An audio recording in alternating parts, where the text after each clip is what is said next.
अंतरंग जिज्ञासू हवा आहे, तेव्हा हा अध्याय काय होईल लक्षात येईल.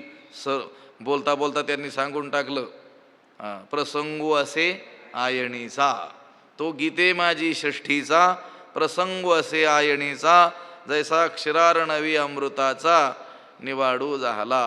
जसा अमृताचा लाभ प्राप्त होण्याकरिता क्षीरसागराचं मंथन देवदैत्यांना करावं लागलं आणि मग त्या अमृताचा लाभ झाला, अगदी त्याचप्रमाणे या गीतेचं मंथन करून हा 6वा अध्याय काय झालेला आहे आता प्राप्त झालेला आहे.